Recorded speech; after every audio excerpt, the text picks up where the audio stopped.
vida, Carnegie el príncipe, Maquiavelo. Algunos puntos importantes del contenido.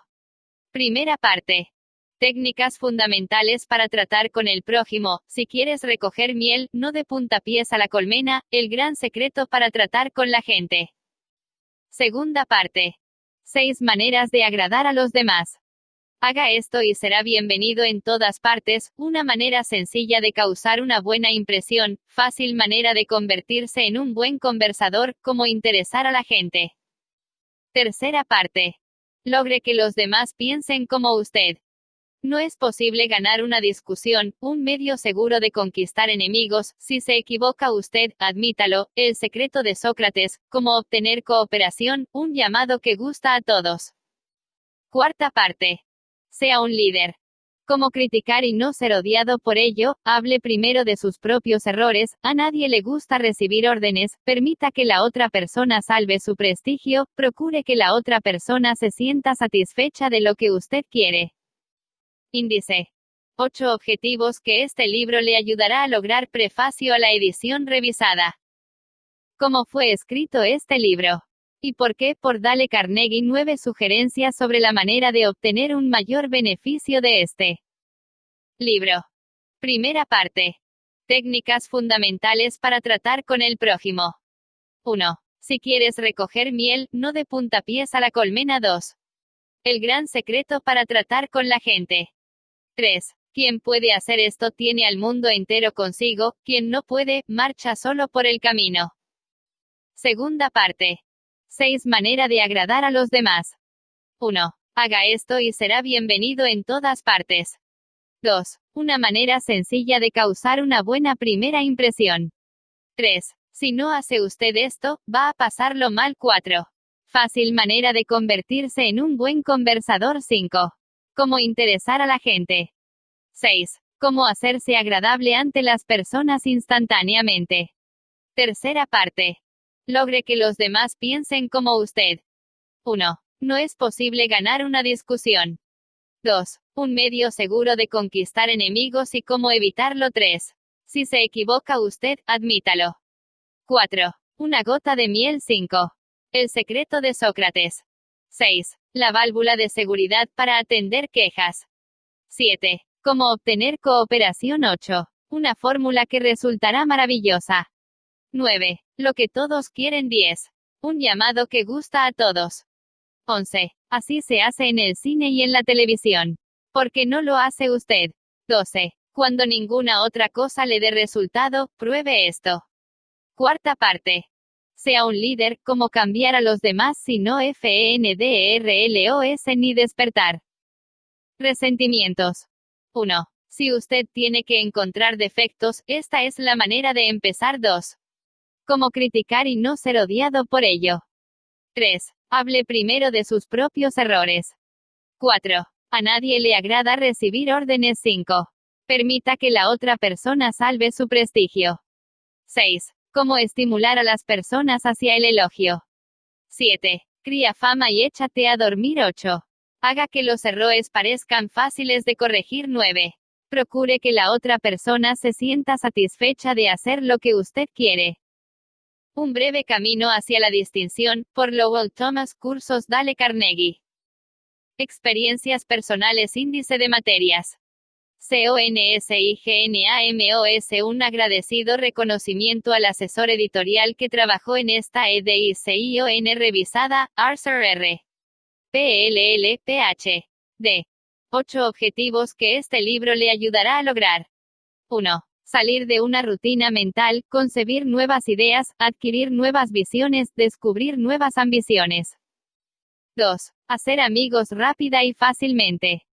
3. Aumentar su popularidad. 4. Lograr que los demás piensen como usted.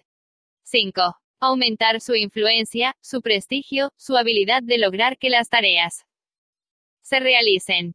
6. Proceder ante las quejas, evitar discusiones, preservar sus relaciones humanas afables y agradables. 7. Convertirse en un mejor orador, un conversador más jovial. 8. Despertar entusiasmo entre sus asociados. Este libro ha logrado todas esas cosas para más de 15 millones de lectores en 36 idiomas. Prefacio a la edición revisada. Cuando Dale Carnegie escribió Cómo ganar amigos e influir sobre las personas, su principal objetivo era proporcionar un texto de suplemento a su curso sobre oratoria y relaciones humanas. Nunca soñó que se transformaría en el mayor de los best-sellers, y que la gente lo leería, lo citaría y viviría según sus reglas mucho después de su propia muerte. El libro se ha vuelto un clásico, se lo conoce prácticamente en todos los países del mundo.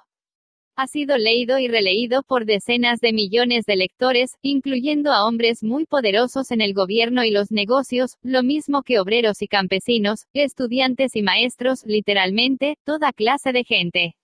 Hasta hoy, más de 40 años después de su aparición, siguen comprándolo y estudiándolo cientos de miles de lectores por año.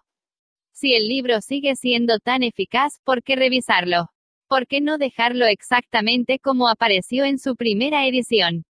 Dale Carnegie escribió este libro en la década de 1930. Los ejemplos e ilustraciones que usó Dale Carnegie entonces, han perdido significado para los lectores de nuestra época. Los nombres que usó que eran familiares en los años 30, resultan desconocidos para el lector de los años 80. El lenguaje usado también envejeció. En los últimos años, ha habido mujeres que se han mostrado ofendidas por la orientación exclusivamente masculina del libro. Pero Dale Carnegie escribía como lo hacían todos sus contemporáneos, con el supuesto de que una referencia en masculino podía aplicarse a ambos sexos. Dorothy Carnegie, presidenta de la Junta de Directorio, y Oliver Crumb, presidente de Dale Carnegie y Associates, Inc., dedican su esfuerzo a los principios desarrollados por Dale Carnegie. Ambos creen que el modo más eficaz de hacer válidos estos principios es presentarlos del modo más convincente que sea posible.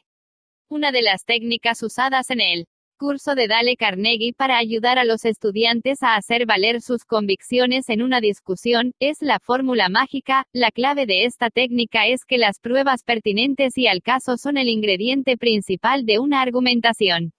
Al revisar esta obra clásica de modo que las pruebas, tal como se manifiestan en las ilustraciones y ejemplos, resulten pertinentes para el lector moderno, la filosofía de Dale Carnegie se nos presenta de un modo más dinámico y significativo. El asesor editorial de esta revisión recibió la difícil tarea de determinar qué partes del material original debían cambiarse. Para ayudarse en el trabajo, le pidió a varios de los maestros de los cursos de Dale Carnegie que entregaran ejemplares del libro a estudiantes y graduados de sus clases. A estos últimos se les pidió que leyeran el libro y tomaran notas al margen marcando las partes que no resultaban del todo claras o que carecían de verdadero significado para ellos. Como resultado de una revisión de estas notas se decidió que se eliminaría. El paso siguiente era encontrar ilustraciones adecuadas que reemplazaran los ejemplos eliminados, y proporcionaran material adicional que hiciera más eficaz aún al libro. Con este fin, Paul Mackey, vicepresidente del área Instrucción de Dale Carnegie y Associates, Inc., escribió una carta a cada uno de los maestros de cursos en los Estados Unidos y en otros países, pidiéndoles que transmitieran ilustraciones, anécdotas y conversaciones sostenidas en clase que pudieran ser usadas como ejemplificación de las enseñanzas de Dale Carnegie. Se recibieron cientos de respuestas. De esta masa de material se seleccionó cuidadosamente el que se usaría en esta revisión. Al planificar este libro, el objetivo fue mantener tanto como fuera posible el lenguaje y el estilo de Dale Carnegie en la nueva edición. Este objetivo se logró. 2/3 del libro son exactamente iguales y usan las mismas palabras que usó Dale Carnegie cuando escribió el libro original hace más de 40 años. Usted lo leerá como si él siguiera vivo. La filosofía de Dale Carnegie no ha envejecido. Los cambios que se hicieron se redactaron pensando en cómo lo habría hecho Dale Carnegie. Se usó la técnica de un restaurador de cuadros. Una famosa obra plástica queda dañada o disminuida por acción del tiempo. Los colores palidecen, los contornos se borronean. Se contrata a un restaurador para que reacondicione la pintura. Este técnico usa los mismos procedimientos, las mismas pinceladas, los mismos colores usados por el pintor original, y hace todo lo posible por recuperar la belleza de la obra original. Para hacer esto mismo con la lengua de Dale Carnegie, su estilo fue estudiado y las nuevas ilustraciones y anécdotas escritas en el estilo que más se pareciera al suyo. Esperamos que así se haya logrado captar el espíritu del autor original así como el mensaje que nos transmite. De modo que la edición revisada de Cómo ganar amigos e influir sobre las personas no es una obra nueva, pero expresa la filosofía del maestro de un modo que será comprendido y aceptado por los lectores de una nueva generación. Dale Carnegie y Associates, Inc. ¿Cómo fue escrito este libro? ¿Y por qué? Por Dale Carnegie. Durante los últimos 35 años, las empresas editoriales de los Estados Unidos han impreso más de 1/5 de obras diferentes. Muchos de esos libros eran atrozmente tediosos, y muchos fueron fracasos financieros. He dicho, muchos. El presidente de una de las mayores editoriales del mundo me confesó que su compañía, después de 75 años de experiencia editorial, todavía pierde dinero con 7 de cada 8 libros que publica. ¿Por qué, entonces, he tenido la temeridad de escribir otro libro? Y, después de escribirlo, ¿por qué se ha de molestar usted en leerlo? Preguntas justas, ambas, y trataré de contestarlas. Desde 1912 vengo dirigiendo cursos educativos para hombres y mujeres de negocios y profesionales en Nueva York. Al principio dirigí cursos sobre oratoria pública solamente, cursos destinados a preparar a los adultos, mediante la experiencia, a pensar mientras están de pie y a expresar sus ideas con mayor claridad, mayor efectividad y mayor soltura, tanto en conversaciones de negocios como ante grupos más numerosos. Pero gradualmente, a medida que pasaban los años, comprendí que por mucho que estos adultos necesitaran un aprendizaje para hablar en forma eficaz, necesitaban aún más el aprendizaje en ese bello arte de tratar con la gente en los negocios y en sus contactos sociales. Comprendí también gradualmente que yo mismo necesitaba ese aprendizaje. Al recordar ahora esos años, me aterroriza advertir mis frecuentes faltas de tacto y de comprensión. Como lamento no haber podido tener en mis manos un libro como este hace 20 años.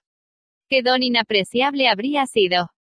Tratar con la gente es probablemente el mayor problema que se afronta, especialmente si se es una persona de negocios. Sí, y también si se es un contador, una ama de casa, un arquitecto o un ingeniero.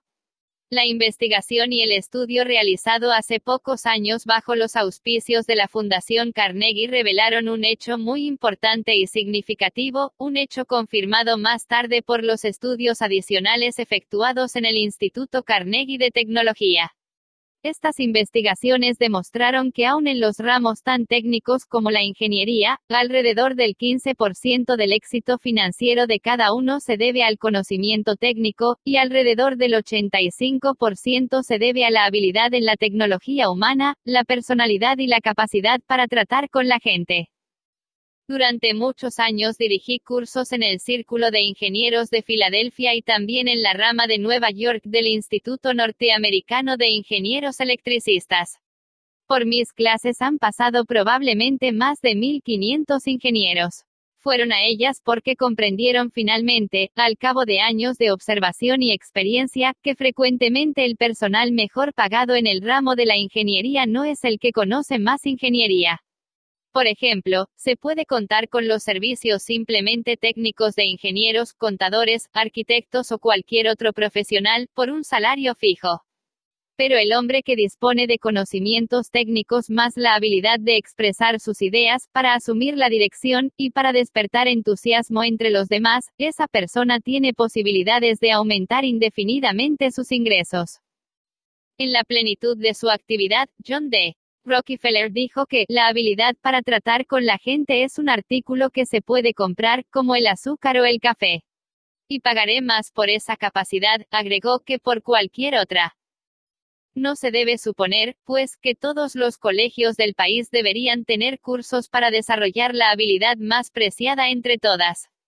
Pero si hay un curso práctico, con sentido común, para adultos, de esta especie, ha escapado a mi atención hasta el momento de escribir estas líneas.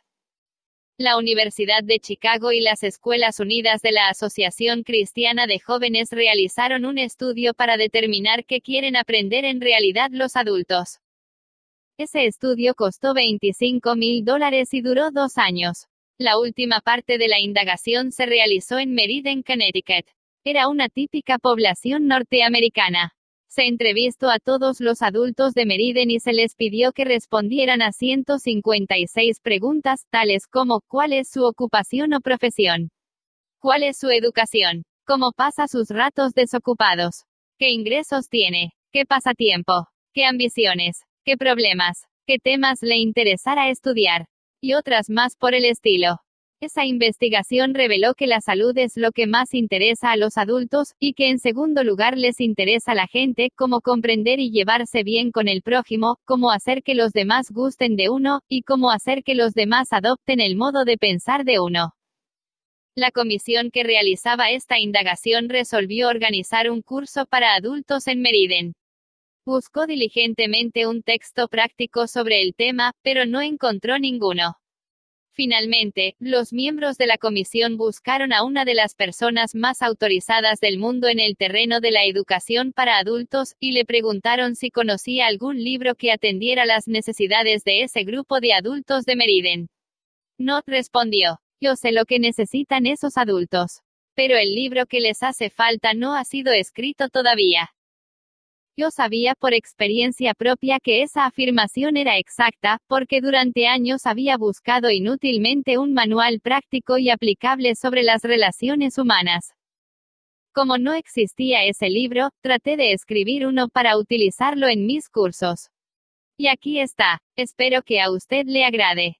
Como preparación para este libro, leí todo lo que pude encontrar sobre el tema, todo, desde artículos en diarios y revistas, los archivos de los juicios de divorcio, las obras de viejos filósofos y psicólogos modernos.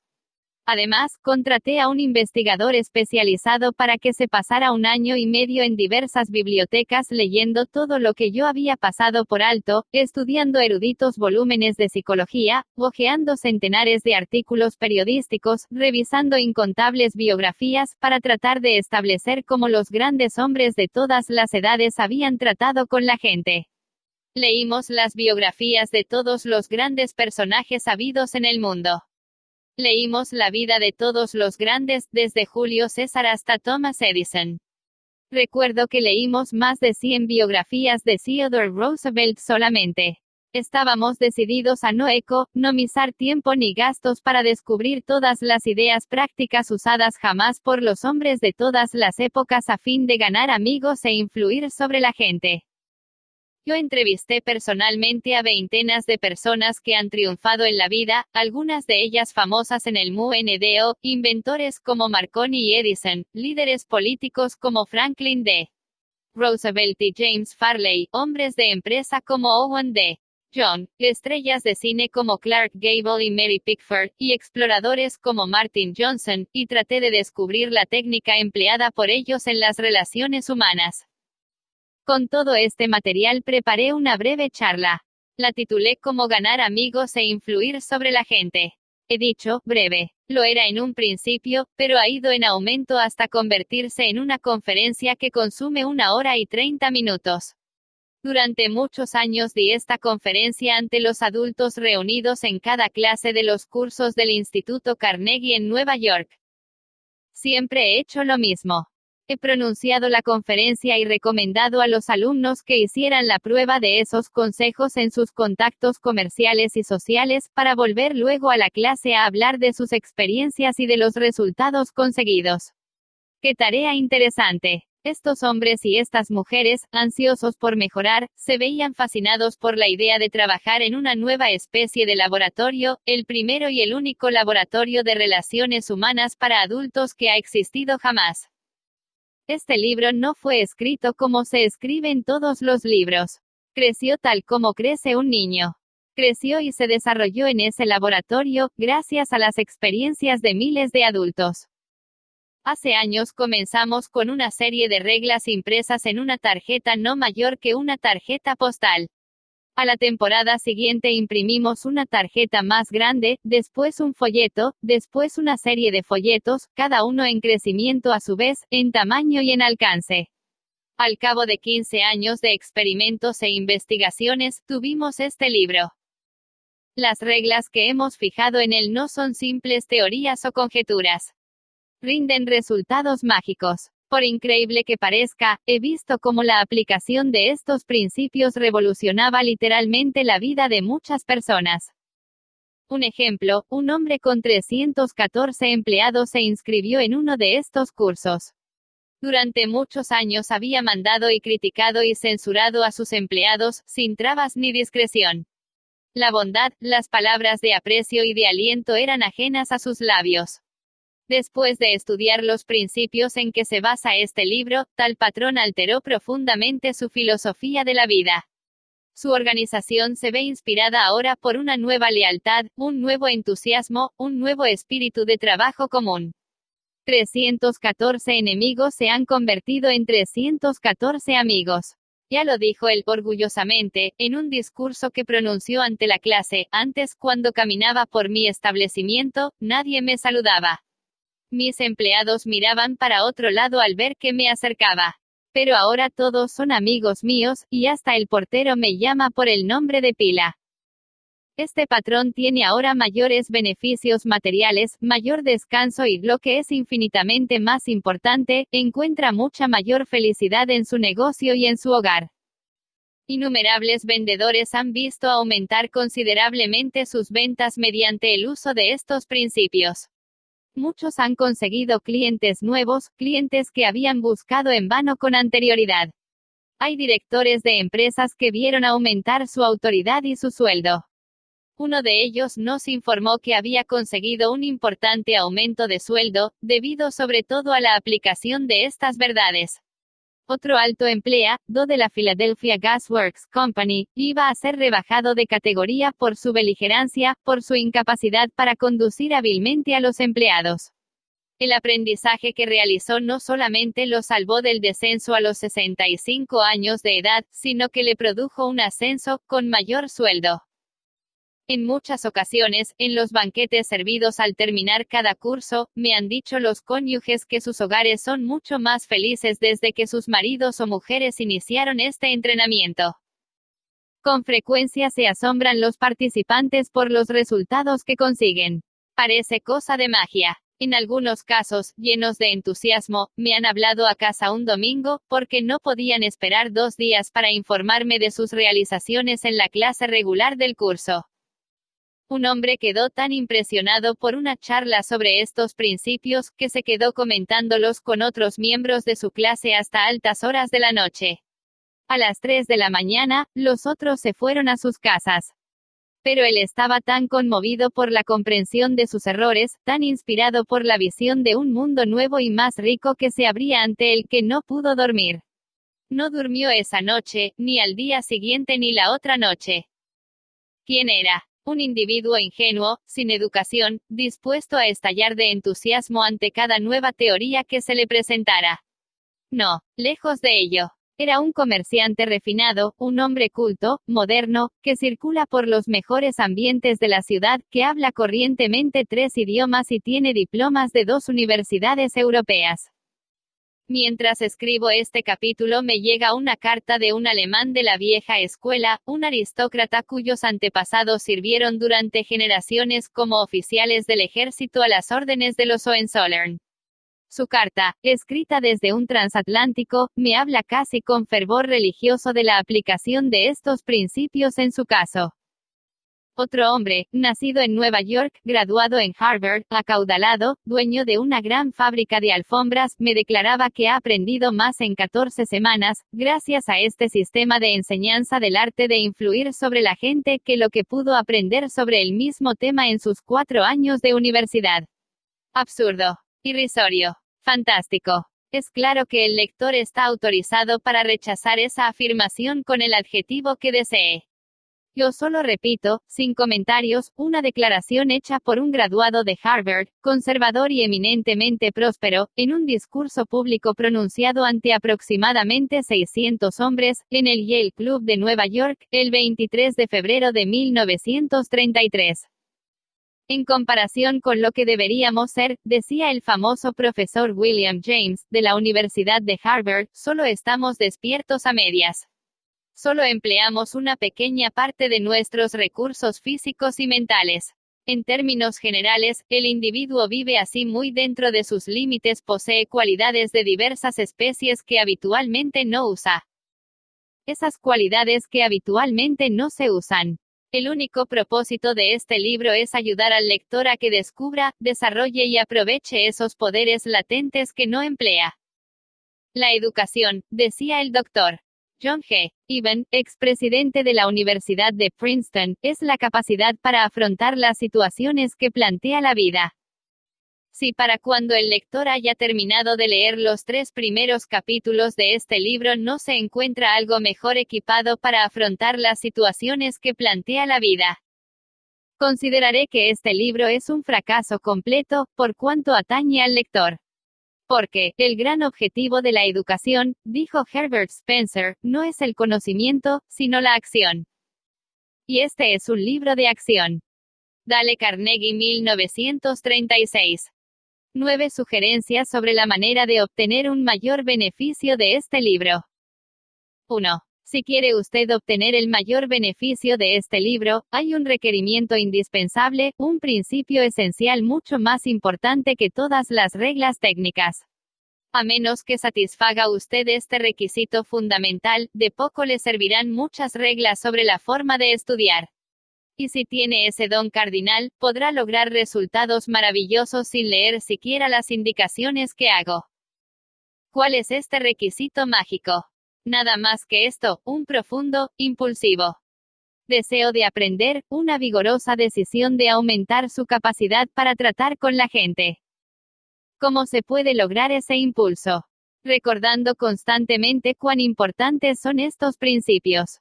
Piense usted cómo contribuirá su dominio a llevarle a obtener una vida más feliz, rica, plena. Diciéndose una y otra vez, mi popularidad, mi felicidad y mi valor dependen en grado no pequeño, de mi habilidad para tratar con la gente. 2. Léase cada capítulo rápidamente al principio para lograr una visión a ojo de pájaro.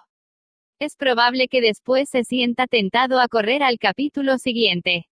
Pero no lo haga así. A menos que lea solamente por entretenerse. Pero si lee porque quiere aumentar su habilidad en las relaciones humanas, vuelva atrás y relea detenidamente cada capítulo. A la larga, esto significa un ahorro de tiempo y la obtención de mayores resultados. 3. Deténgase frecuentemente en la lectura para pensar en lo que está leyendo. Pregúntese cómo y cuándo puede aplicar cada sugerencia. 4. Lea con un lápiz rojo, un bolígrafo resaltador o una pluma en barra baja la mano, y cuando encuentre una indicación que a su juicio puede usar, trace una línea en el margen. Si es una indicación excelente, subraye cada frase, o márquela con 4X. Este método de marcar o subrayar frases de un libro lo hace más interesante y mucho más fácil de revisar rápidamente. 5. Conozco a una mujer que desde hace 15 años es gerente de una gran compañía de seguros. Todos los meses lee los contratos de seguro que extiende su compañía. Sí, lee los mismos contratos mes tras mes, año tras año. ¿Por qué? Porque la experiencia le ha enseñado que esa es la única manera de tener siempre en la memoria las cláusulas de las pólizas. Yo dediqué casi 2 años a escribir un libro sobre oratoria pública, y sin embargo tengo que volver a leerlo de vez en cuando para recordar lo que yo mismo escribí. Es asombrosa la rapidez con que olvidamos. Por eso, si quiere usted obtener un beneficio real, duradero, de este libro, no piense que bastará con barra baja leerlo una vez a la ligera. Después de leerlo detenidamente, una vez, tiene barra baja usted que dedicar unas horas de cada mes a revisarlo. Téngalo en su escritorio, ante sus ojos, todos los días. Ojéelo a menudo. Piense constantemente en las grandes posibilidades de mejora que aún le quedan por delante. Recuerde que el uso de esos principios solo puede hacerse habitual y subconsciente mediante una constante y vigorosa campaña de revisión y aplicación. No hay otro medio. 6. Bernard Shaw señaló una vez, si se enseña algo a un hombre, jamás lo aprenderá. Shaw tenía razón. Aprender es un proceso activo. Aprendemos haciendo. De modo que si usted quiere dominar los principios que estudia en este libro, haga algo con ellos. Aplique estas reglas en todas las oportunidades. Si no procede así, las olvidará rápidamente. Solo el conocimiento que se practica persiste en nuestro espíritu. Se verá usted probablemente en dificultades para aplicar siempre estas indicaciones. Yo lo sé porque he escrito este libro y sin embargo me veo frecuentemente en dificultades para aplicar todo aquello que recomiendo. Por ejemplo, cuando algo nos desagrada, es mucho más fácil criticar y censurar que tratar de comprender el punto de vista del prójimo. Con frecuencia es más fácil encontrar defectos que pronunciar elogios.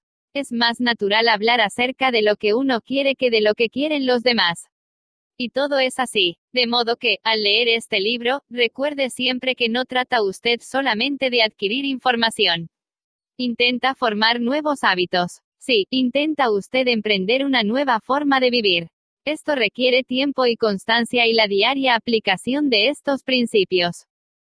Vuelva, pues, a menudo a estas páginas. Considérelas como un manual sobre las relaciones humanas, y cada vez que se vea ante un problema específico, como el de corregir a un hijo, el de llevar al cónyuge a su manera de pensar, o satisfacer a un cliente irritado, vacile antes de hacer lo acostumbrado, lo humano, lo impulsivo. Eso, lo humano, es generalmente un error. En cambio, vuelva a estas páginas y relea los párrafos que ha subrayado. Después ponga a prueba estos nuevos métodos y compruebe de qué modo mágico le rinden resultados. 7. Ofrezca a su cónyuge, a su hijo, o a algún compañero de su oficina, una moneda cada vez que lo sorprendan violando cierto principio. Del dominio de estas reglas haga un juego entretenido. 8. El presidente de un importante banco de Wall Street relató una vez, en una conversación ante una de mis clases, un sistema muy eficiente que empleaba para mejorar su carácter. Este hombre había tenido poca educación formal, y llegó sin embargo a ser uno de los financistas más importantes del país. Nos confesó que debía la mayor parte de su éxito a la constante aplicación de su sistema casero. Veamos lo que hace. Lo repetiré con sus propias palabras, tan exactamente como las recuerdo. Durante años he llevado un libro de citas con todas las entrevistas que realizo durante el día. Mi familia ya sabe que no debe forjar planes conmigo para los sábados por la noche, porque no ignora que dedico una parte de cada una de esas noches al ilustrativo proceso de examinar mis actos, revisarlos y criticarlos. Después de la comida me quedo a solas, abro mi libro de citas, y pienso en todas las entrevistas, conversaciones y reuniones en que he intervenido durante la semana. Entonces me pregunto, ¿qué errores cometí en esta ocasión? ¿Qué hice bien, y en qué forma pude mejorar mi proceder? ¿Qué lecciones puedo aprender de esa experiencia? A menudo me ocurre que esta revista semanal me causa mucha infelicidad. Me asombran a menudo mis propios errores. Es claro que al pasar los años esos errores han disminuido. A veces, ahora, me inclino a palmearme la espalda después de una de esas sesiones. Este sistema de autoanálisis, de autoeducación, proseguido año tras año, me ha hecho más bien que cualquier otra cosa que he intentado jamás. Me ha ayudado a mejorar mi capacidad para tomar decisiones, y me ha ayudado enormemente en todos mis contactos con la gente. Nunca me cansaré de recomendarlo. Porque no ha de emplear usted un sistema similar para compulsar la forma en que aplica los principios tratados en este libro. Si lo hace, obtendrá 2 resultados. Primero, se verá dedicado a un proceso educativo que es a la vez interesante y de inapreciables beneficios. Segundo, verá que su capacidad para tratar con la gente aumentará y se propagará enormemente. 9. Encontrará usted al final de este libro un diario en el que debe registrar sus triunfos en la aplicación de estos principios. Sea especificativo. Escriba nombres, fechas, resultados. La elaboración de ese historial le inspirará para realizar mayores esfuerzos, y cuán fascinadoras serán esas inscripciones cuando por casualidad las relea dentro de algunos años. A fin de obtener el mayor resultado posible de este libro, pues. 1. Logre un deseo profundo, impulsivo, de dominar los principios de las relaciones humanas. 2. Lea cada capítulo 2 veces antes de pasar al siguiente. 3. A medida que lee, deténgase frecuentemente a preguntarse cómo puede aplicar cada indicación. 4. Subraye cada idea importante. 5. Relea el libro todos los meses. 6. Aplique estos principios en cada oportunidad que se le presente. Utilice este volumen como manual de trabajo para ayudarse a resolver sus problemas diarios. 7. Convierta este aprendizaje en un juego entretenido ofreciendo a algún amigo una moneda por cada vez que lo sorprenda violando una de estas reglas. 8. Haga todas las semanas una compulsa sobre el progreso que realiza. Pregúntese qué errores ha cometido, qué lecciones ha aprendido para el futuro. 9. Lleve un diario que hay al final de este libro para exponer cómo y cuándo ha aplicado estos principios. Primera parte. Técnicas fundamentales para tratar con el prójimo. 1. Si quieres recoger miel, no de PUNTAPIES a la colmena.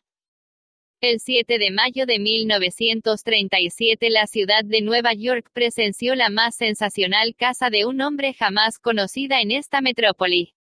Al cabo de muchas semanas de persecución, dos pistolas Crowley, el asesino, el pistolero que no bebía ni fumaba, se vio sorprendido, atrapado en el departamento de su novia, en la avenida West End. 150 agentes de policía y pesquisas pusieron sitio a su escondite del último piso. Agujereando el techo, trataron de obligar a Crowley, el matador de vigilantes, a que saliera de allí, por efectos del gas lacrimógeno. Luego montaron ametralladoras en los edificios vecinos, y durante más de una hora aquel barrio, uno de los más lujosos de Nueva York, reverberó con el estampido de los tiros de pistola y el tableteo de las ametralladoras. Crowley, agazapado tras un sillón bien acolchado, disparaba incesantemente contra la policía. 10.000 curiosos presenciaron la batalla. Nada parecido se había visto jamás en las aceras de Nueva York. Cuando Crowley fue finalmente capturado, el jefe de policía Mulrooney declaró que el famoso delincuente era uno de los criminales más peligrosos de la historia de Nueva York. Es capaz de matar, dijo, por cualquier motivo. Pero, ¿qué pensaba, dos pistolas Crowley de sí mismo? Lo sabemos porque mientras la policía hacía fuego graneado contra su departamento, escribió una carta dirigida a quien corresponda. Y al escribir, la sangre que manaba de sus heridas dejó un rastro escarlata en el papel. En esa carta expresó Crowley: tengo bajo la ropa un corazón fatigado, un corazón bueno, un corazón que a nadie haría daño. Poco tiempo antes Crowley había estado dedicado a abrazar a una mujer en su automóvil, en un camino de campo, en Long Island. De pronto un agente de policía se acercó al coche y dijo: quiero ver su licencia. Sin pronunciar palabra, Crowley sacó su pistola y acalló para siempre al vigilante con una lluvia de plomo. Cuando el agente cayó, Crowley saltó del automóvil, empuñó el revólver de la víctima y disparó otra bala en el cuerpo tendido. Y este es el asesino que dijo: tengo bajo la ropa un corazón fatigado. Un corazón bueno, un corazón que a nadie haría daño. Crowley fue condenado a la silla eléctrica. Cuando llegó a la cámara fatal en Sing Sing no declaró: por cierto, esto es lo que me pasa por asesino. No. Dijo: esto es lo que me pasa por defenderme. La moraleja de este relato es: dos pistolas Crowley no se echaba la culpa de nada. ¿Es esta una actitud extraordinaria entre criminales? Si así le parece, escuche lo siguiente. He pasado los mejores años de la vida dando a los demás placeres ligeros, ayudándoles a pasar buenos ratos, y todo lo que recibo son insultos, la existencia de un hombre perseguido. Quien así habla es Al Capone. Sí, el mismo que fue enemigo público número 1, el más siniestro de los jefes de bandas criminales de Chicago. Capone no se culpa de nada. Se considera, en cambio, un benefactor público, un benefactor público incomprendido a quien nadie apreció. Y lo mismo pensaba Dodge Schultz antes de morir por las balas de otros pistoleros en Newark. Dodge Schultz, uno de los más famosos criminales de Nueva York, aseguró en una entrevista para un diario que él era un benefactor público. Y lo creía. He tenido interesante correspondencia con Louis Loss, que fue alcaide de la famosa cárcel de Sing Sing, en Nueva York, sobre este tema, y según él pocos de los criminales que hay en Sing Sing se consideran hombres malos. Son tan humanos como usted o como yo. Así raciocinan, así lo explican todo. Pueden narrar las razones por las cuales tuvieron que forzar una caja de hierro o ser rápidos con el gatillo. Casi todos ellos intentan, con alguna serie de razonamientos, falaces o lógicos, justificar sus actos antisociales aún ante sí mismos, y por consiguiente mantienen con firmeza que jamás se les debió apresar. Si Al Capone, Dos Pistolas, Crowley, Dodge, Schultz, los hombres y mujeres desesperados tras las rejas de una prisión no se culpan por nada, ¿qué diremos de las personas con quienes usted, lector, o yo, entramos en contacto? John Wanamaker, fundador de las tiendas que llevan su nombre, confesó una vez, hace 30 años he aprendido que es una tontería regañar a los demás. Bastante tengo con vencer mis propias limitaciones sin irritarme por el hecho de que Dios no ha creído conveniente distribuir por igual el don de la inteligencia. Wanamaker aprendió temprano su lección, en cambio, yo he tenido que ir a los tumbos por este mundo durante un tercio de siglo antes de que empezara a amanecer en mí la idea de que 99 veces de cada 100 ningún hombre se critica a sí mismo por nada, por grandes que sean sus errores. La crítica es inútil porque pone a la otra persona en la defensiva, y por lo común hace que trate de justificarse. La crítica es peligrosa porque lastima el orgullo, tan precioso de la persona, hiere su sentido de la importancia y despierta su resentimiento. El mundialmente famoso psicólogo B. F. Skinner comprobó, mediante experimentación con animales, que premiando la buena conducta los animales aprenden más rápido y retienen con más eficacia que castigando la mala conducta. Estudios posteriores probaron lo mismo aplicado a los seres humanos. Por medio de la crítica nunca provocamos cambios duraderos, y con frecuencia creamos resentimiento. Hans Selye, otro gran psicólogo, dijo, tanto como anhelamos la aprobación, tememos la condena. El resentimiento que engendra la crítica puede desmoralizar empleados, miembros de la familia y amigos, y aún así no corrige la situación que se ha criticado. George B. Johnston, de Enid, Oklahoma, es el coordinador de seguridad de una compañía de construcción. Una de sus responsabilidades es hacer que los empleados usen sus cascos siempre que estén trabajando en una obra. Nos contó que cada vez que se encontraba con un obrero sin su casco, le ordenaba, con mucha autoridad, que cumpliera con las ordenanzas. Como resultado obtenía una obediencia desganada, y con frecuencia, los hombres volvían a quitarse el casco no bien les daba la espalda. Decidió probar un método diferente, y cuando volvió a encontrar un obrero sin el casco, le preguntó si el casco le resultaba incómodo o no le iba bien. Después le recordó, en tono amistoso, que su misión era protegerlo de heridas, y le sugirió que lo usara siempre que estuviera en la obra. El resultado de esta actitud fue una mayor obediencia a las reglas, sin resentimientos ni tensiones emocionales. En 1000 páginas de la historia se encuentran ejemplos de la inutilidad de la crítica. Tomemos, por ejemplo, la famosa disputa entre Theodore Roosevelt y el presidente Taft, una disputa que dividió al Partido Republicano, llevó a Woodrow Wilson a la Casa Blanca, escribió un nuevo capítulo en la Guerra Mundial y alteró la suerte de la historia. Recordemos rápidamente los hechos. Cuando Theodore Roosevelt abandonó la Casa Blanca en 1908, ayudó a Taft a que se le eligiera como presidente y luego se fue a África a cazar leones. Al regresar estalló. Censuró a Taft por su política conservadora, trató de ser ungido candidato a una tercera presidencia, formó el Partido del Alce, y estuvo a punto de demoler el republicano. En la elección que hubo después, William Howard Taft y el Partido Republicano vencieron solamente en 2 estados, Vermont y Utah. La derrota más desastrosa jamás conocida por el partido. Theodore Roosevelt culpó a Taft, pero, ¿se consideró culpable el presidente Taft? Claro que no. Con los ojos llenos de lágrimas, dijo así, no veo cómo podía haber procedido de otro modo. ¿A quién se ha de echar la culpa? ¿A Roosevelt o a Taft? No lo sé francamente, ni me importa. Lo que trato de hacer ver es que todas las críticas de Theodore Roosevelt no lograron persuadir a Taft de que se había equivocado.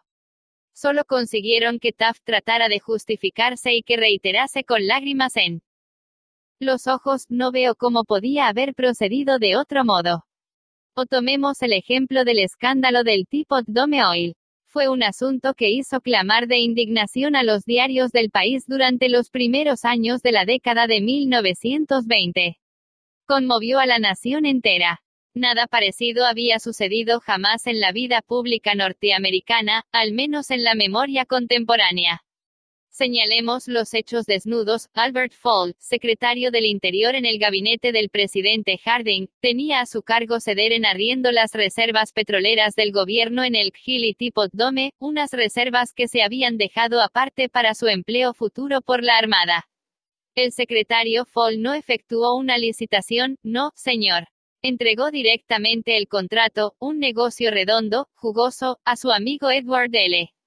Doheny. Y a su vez, Doheny hizo al secretario Fall un préstamo, según le placía llamar a esta operación, de $100,000. Luego, como la cosa más natural del mundo, el secretario Fall ordenó que las fuerzas de infantería de marina que había en la zona alejaran a los competidores cuyos pozos adyacentes absorbían petróleo de las reservas de Elk Hill. Estos competidores, desalojados de sus tierras a punta de bayoneta, corrieron a los tribunales, y destaparon así públicamente el escándalo de Teapot Dome. Tal fue el clamor, que la administración Harding quedó arruinada, la nación entera se sintió asqueada, el Partido Republicano estuvo a punto de verse destruido, y Albert B. Fall purgó su condena tras las rejas de una cárcel. Fall fue censurado crudamente, censurado como lo han sido pocos hombres públicos.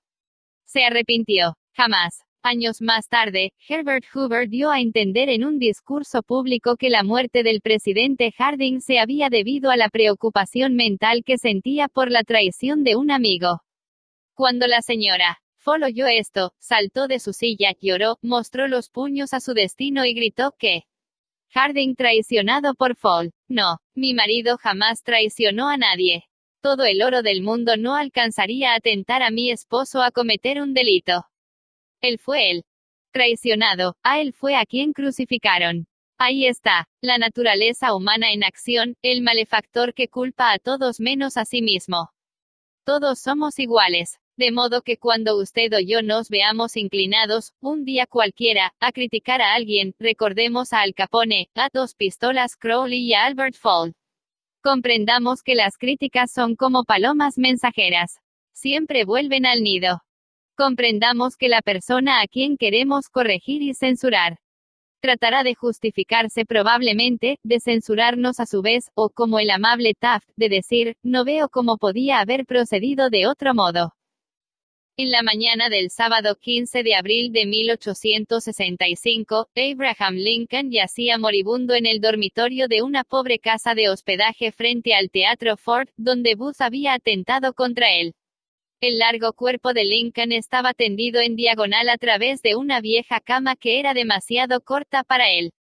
Una mala reproducción del famoso cuadro, La Feria de Caballos, de Rosa Bonheur pendía sobre la cama, y un mortecino mechero de gas daba escasa luz amarillenta. Cuando Lincoln agonizaba, el secretario de guerra, Stanton, dijo, aquí yace el más perfecto gobernante que ha conocido jamás el mundo.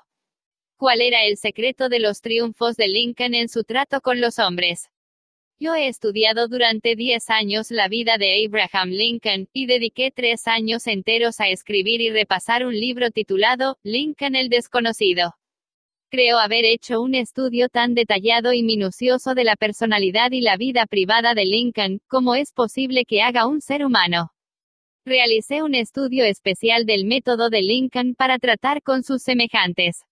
Se dedicaba a criticarlos. Sí, pues. Cuando joven, en el Valle Pigeon Creek, de Indiana, no solamente criticaba, sino que escribía cartas y poemas para burlarse de los demás, y los dejaba en los caminos campestres, en la seguridad de que alguien los encontraría. Una de esas cartas despertó resentimientos que duraron toda una generación. Aún después de empezar a practicar leyes como abogado en Springfield, Illinois, Lincoln atacaba abiertamente a sus rivales, en cartas que publicaban los periódicos. Pero se excedió. En el otoño de 1842 se burló de un político irlandés, vano y batallador, que se llamaba James Sills. Lincoln lo censuró crudamente en una carta anónima publicada en el Springfield Journal. El pueblo entero estalló en carcajadas. Sills, sensitivo y orgulloso, hirvió de indignación. Descubrió quién había escrito la carta, saltó en su caballo, buscó a Lincoln y lo desafió a duelo. Lincoln no quería pelear, se oponía a los duelos, pero no pudo evitarlo sin menoscabo para su honor. Tuvo la elección de las armas.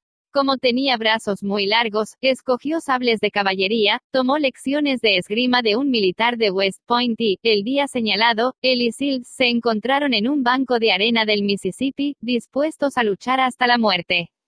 Por fortuna, a último momento, intervinieron los padrinos y evitaron el duelo. Ese fue el incidente personal más significativo en la vida de Lincoln. Resultó para él una lección de valor incalculable en el arte de tratar con los demás.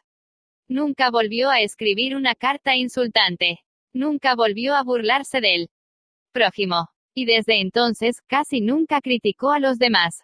Una vez tras otra, durante la Guerra Civil, Lincoln puso un nuevo general al frente del ejército del Potomac, y cada uno a su turno, McClellan, Pope, Burnside, Hooker, Meade, cometió algún trágico error e hizo que Lincoln recorriera su despacho, a grandes pasos presa de la desesperación. Media nación censuraba acremente a esos generales incompetentes, pero Lincoln, sin malicia para nadie, con caridad para todos, conservaba la calma. Una de sus máximas favoritas era, no juzgues si no quieres ser juzgado.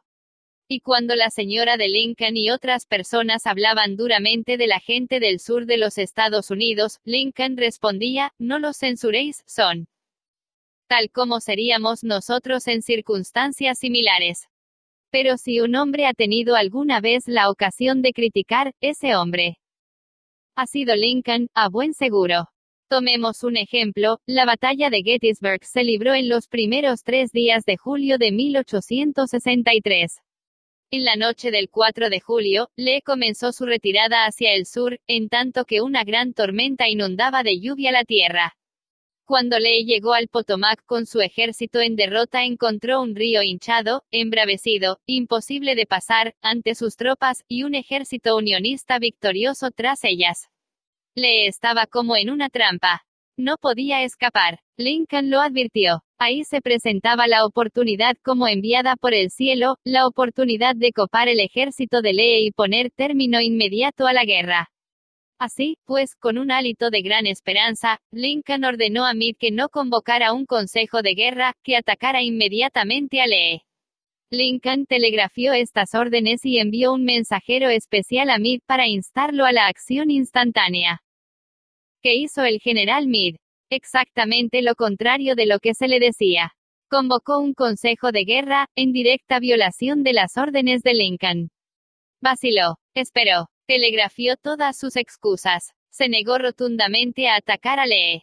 Por fin bajaron las aguas y Lee escapó a través del Potomac con sus fuerzas. Lincoln estaba furioso. ¿Qué es esto?, gritó a su hijo Robert. Gran Dios, ¿qué es esto? Los teníamos al alcance de las manos, solo teníamos que estirarlas para que cayeran en nuestro poder, y sin embargo, nada de lo que dije o hice logró que el ejército avanzara. En esas circunstancias, cualquier general podría haber vencido a Lee. Si yo hubiera ido, yo mismo lo podría haber derrotado. Con acerbo desencanto, Lincoln se sentó a escribir esta carta a Meade. Y recuérdese que en este período de su vida era sumamente conservador y remiso en su fraseología. De modo que esta carta, escrita por Lincoln en 1863, equivalía al reproche más severo. Mi querido general, no creo que comprenda usted la magnitud de la desgracia que representa la retirada de Lee. Estaba a nuestro alcance, y su captura hubiera significado, en unión con nuestros otros triunfos recientes, el fin de la guerra. Ahora la guerra se prolongará indefinidamente. Si usted no consiguió atacar con fortuna a Lee el lunes último, ¿cómo logrará hacerlo ahora al sur del río, cuando solo puede llevar consigo unos pocos hombres, no más de los 2/3 de la fuerza de que disponía entonces? Sería irrazonable esperar, y yo no lo espero, que ahora pueda usted lograr mucho. Su mejor oportunidad ha desaparecido, y estoy indeciblemente angustiado a causa de ello. ¿Qué habrá hecho Meade al leer esta carta? Meade no vio jamás esta carta. Lincoln no la despachó. Fue hallada entre los papeles de Lincoln después de su muerte. Creo, y esto es solo una opinión, que después de escribirla Lincoln miró por la ventana y se dijo, un momento. Tal vez no debiera ser tan precipitado. Me es muy fácil, aquí sentado en la quietud de la Casa Blanca, ordenar a Meade que ataque, pero si hubiese estado en Gettysburg y hubiese visto tanta sangre como ha visto Meade en la última semana, y si mis oídos hubiesen sido horadados por los clamores, los gritos de los heridos y moribundos, quizá no habría tenido tantas ansias de atacar. Si yo tuviese el tímido temperamento de Meade, quizá habría hecho lo mismo que él. De todos modos, es agua que ya ha pasado bajo el puente. Si envío esta carta, calmaré mis sentimientos, pero haré que Meade trate de justificar sus actos. Haré que él me censure a su vez. Despertaré resquemores, disminuiré su utilidad futura como comandante, y lo llevaré acaso a renunciar al ejército. Y Lincoln dejó a un lado la carta, porque por amarga experiencia había aprendido que las críticas y reproches acerbos son casi siempre inútiles. Theodore Roosevelt ha dicho que cuando, como presidente, se veía ante algún grave problema, solía reclinarse en su sillón y mirar un gran cuadro de Lincoln que había sobre su escritorio en la Casa Blanca, y preguntarse entonces, ¿qué haría Lincoln si se viera en mi lugar? ¿Cómo resolvería este problema? La próxima vez que sintamos la tentación de reprocharle algo a alguien, saquemos un billete de $5 del bolsillo, miremos el retrato de Lincoln y preguntemos, ¿cómo resolvería Lincoln este problema si estuviera en mi lugar? Mark Twain solía perder la paciencia, y escribía cartas que quemaban el papel. Por ejemplo, una vez le escribió a un hombre que había despertado su ira, lo que usted necesita es un permiso de entierro. No tiene más que decirlo, y le conseguiré uno. En otra ocasión le escribió a un editor sobre los intentos de un corrector de pruebas de mejorar mi ortografía y puntuación. Ordenó lo siguiente, imprima de acuerdo con la copia que le envío, y que el corrector hunda sus sugerencias en las gachas de su cerebro podrido. Mark Twain se sentía mejor después de escribir estas cartas hirientes. Le permitían descargar presión, y las cartas no hacían daño a nadie porque la esposa del escritor las desviaba secretamente. Nunca eran despachadas. ¿Conoce usted a alguien a quien desearía modificar, y regular, y mejorar? Bien, espléndido. Yo estoy en su favor. Pero, ¿por qué no empezar por usted mismo? Desde un punto de vista puramente egoísta, eso es mucho más provechoso que tratar de mejorar a los demás. Sí, y mucho menos peligroso. No te quejes de la nieve en el techo del vecino, sentenció Confucio, cuando también cubre el umbral de tu casa. Cuando yo era un joven y trataba empeñosamente de impresionar bien a los demás, escribí una estúpida carta a Richard Harding Davis, autor que por entonces se destacaba en el horizonte literario de los Estados Unidos. Estaba preparando yo un artículo sobre escritores, y pedí a Davis que me contara su método de trabajo. Unas semanas antes había recibido, de no sé quién, una carta con esta nota al pie, dictada pero no leída. Me impresionó mucho. Pensé que quien escribía debía ser un personaje importante y muy atareado. Yo no lo era, pero deseaba causar gran impresión a Richard Harding Davis, y terminé mi breve nota con las palabras, dictada pero no leída. Él no se preocupó siquiera por responderme. Me devolvió mi nota con esta frase cruzada al pie, su mala educación solo es superada por su mala educación. Es cierto que yo había cometido un error y quizá mereciera el reproche. Pero, por ser humano, me hirió.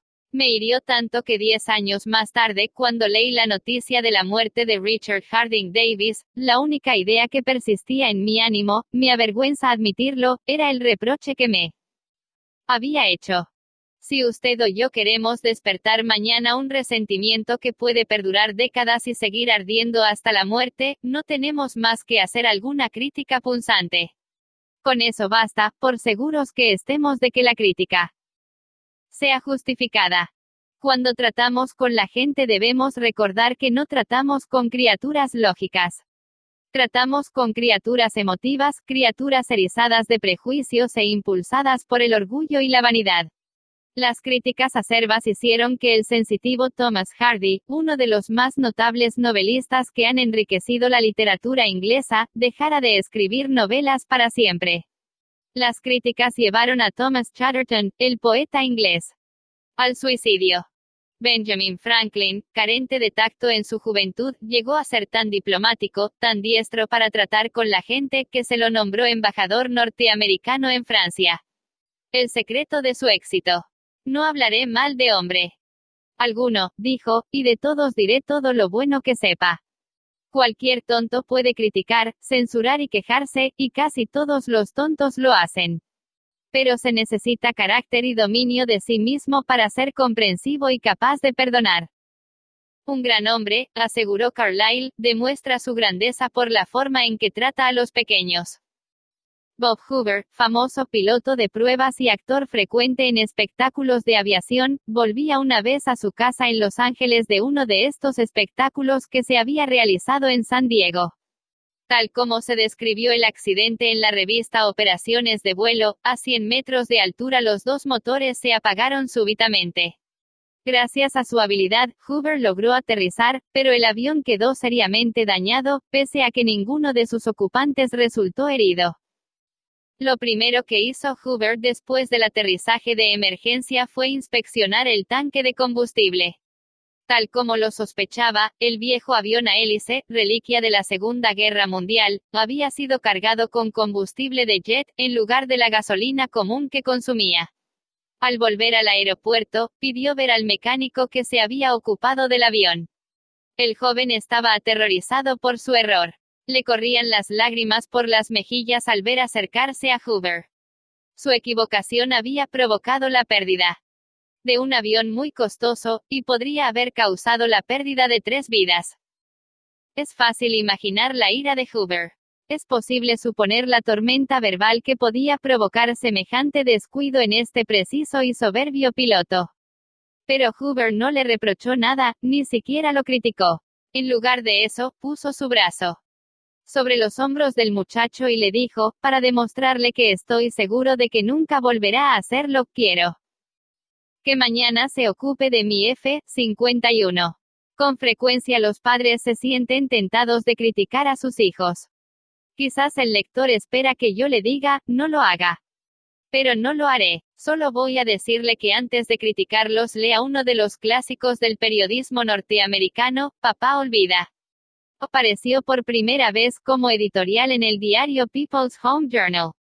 Lo volveremos a publicar con permiso del autor, tal como fuera condensado en la revista Selecciones del Reader's Digest. Papá Olvida, es una de esas piecitas que, escritas en un momento de sentimiento sincero, da en la cuerda sentimental de tantos lectores que termina siendo un trozo favorito. Desde que apareció por primera vez hace unos 15 años, ha sido reproducida, nos dice el autor, W. Livingston Larned, en centenares de revistas y diarios del país entero. También se la ha publicado infinidad de veces en muchos idiomas extranjeros. Le he dado permiso para que se la leyera en aulas, iglesias y conferencias. Se la ha transmitido muchas veces por radiotelefonía. Ha aparecido en revistas y periódicos de colegios y escuelas. Papá Olvida. W. Livingston Larned.